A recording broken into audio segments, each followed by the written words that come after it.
lies. Look me in the face, tell me that you love me, even if it's fake. Hello everyone, welcome back to my channel commerce with Anjali तलवार।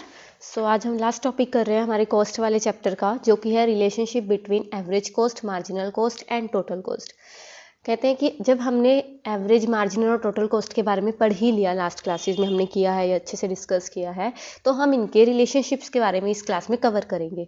तो relationship जब हम पढ़ेंगे ना, तो basically हम दो रिलेशनशिप यहाँ पे कवर करेंगे। पहला relation between average cost and marginal cost, किसका? Average cost and marginal cost का। और सेकंड रिलेशन किसका होगा? Relationship between total cost and marginal cost, किसका?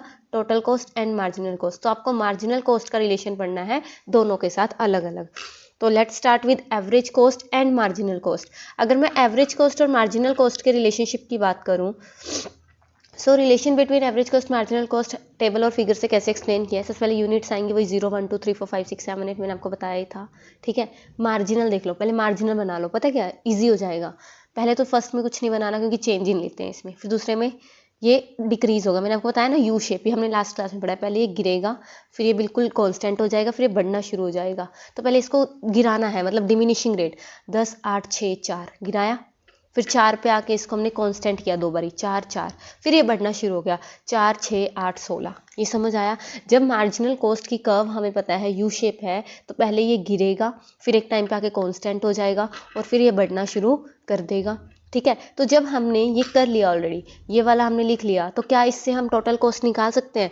बिल्कुल निकाल सकते हैं total cost. Total cost for example पहले कुछ भी ले लो 10, क्योंकि टोटल कॉस्ट जीरो नहीं होगी। जब आउटपुट जीरो है तो टोटल कॉस्ट जीरो नहीं होगी, क्योंकि फिक्स्ड कॉस्ट तो हमें पे करनी ही करनी है। हमने लास्ट क्लासेस में किया है कि वेरिएबल कॉस्ट जीरो हो सकती है, फिक्स्ड कॉस्ट जीरो नहीं होगी, चाहे आउटपुट जीरो हो।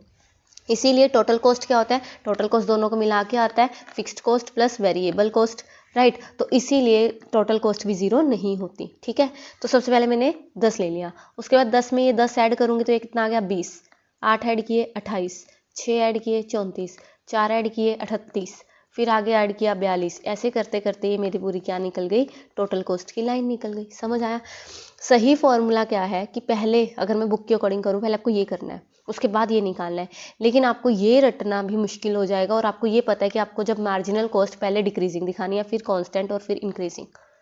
ठीक है, उसके बाद जब आपने टोटल कॉस्ट भी निकाल लिया, तो एवरेज कॉस्ट तो इजी है, डिवाइड ही तो करना है इनको, तो इन्फिनिटी आ गया। 20 divide by 120, 28 divide by 2 14, 34 divide by 3 11.3। तो ऐसे करते करते ये सारी एवरेज कॉस्ट की लाइन भी निकल जाएगी। इजी रहा ना?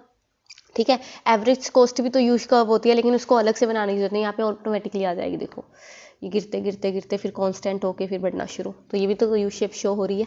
ठीक है, तो जब मैं इसको डायग्राम में बनाऊंगी, तो डायग्राम से ही रिलेशनशिप हमारे जो है सही से आपको पता लगेंगे। तो एवरेज कॉस्ट का यू शेप, मार्जिनल कॉस्ट का भी यू शेप, लेकिन मार्जिनल कॉस्ट पहले कम है। देखो, सॉरी, मार्जिनल कॉस्ट ज़्यादा है, एवरेज कॉस्ट कम है। हाँ, सो मार्जिनल कॉस्ट कम है, तो मार्जिनल कॉस्ट नीचे से शुरू होगा और एवरेज कॉस्ट ज़्यादा है ऊपर से।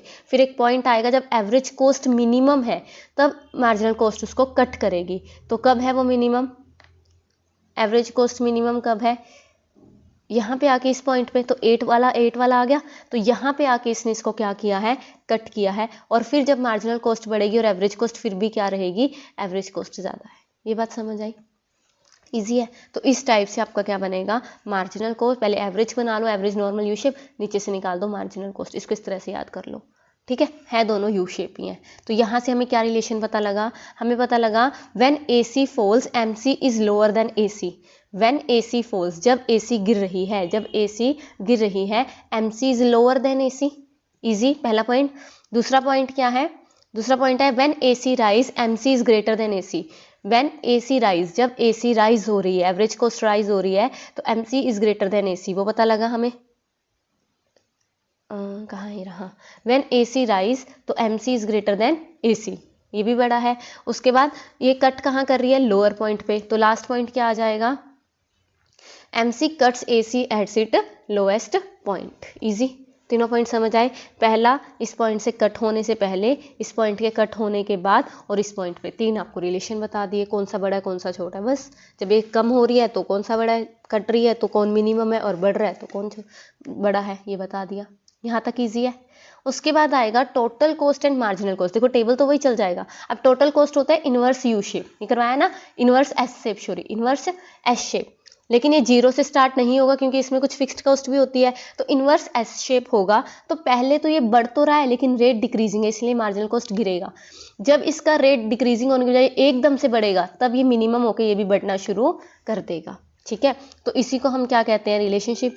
रिलेशनशिप में क्या आएगा, एक सेकंड यहाँ से देखो, कहता up two point Q TC is increasing at decreasing rate, क्योंकि एमसी डिक्रीज हो रहा है। पहला पॉइंट, क्यू के टाइम पे टीसी इंक्रीज होगा इंक्रीजिंग रेट पे क्योंकि अब एमसी बढ़ना शुरू हो गया, और क्यू पॉइंट पे टीसी जो है डिक्रीजिंग रेट से कम होना मतलब बढ़ना कम कर देगा क्योंकि अब उसने लोएस्ट पॉइंट को जो टच कर लिया है एमसी की। ये बात समझ आई। सो ये था आपका एक छोटा सा टॉपिक, आपका चैप्टर यहाँ कंप्लीट होता है कॉस्ट। मिलेंगे नेक्स्ट क्लास में विद नेक्स्ट चैप्टर, इसको कंप्लीट कीजिए। Thank you so much. Tell me pretty lies, look me in the face. Tell me that you love me,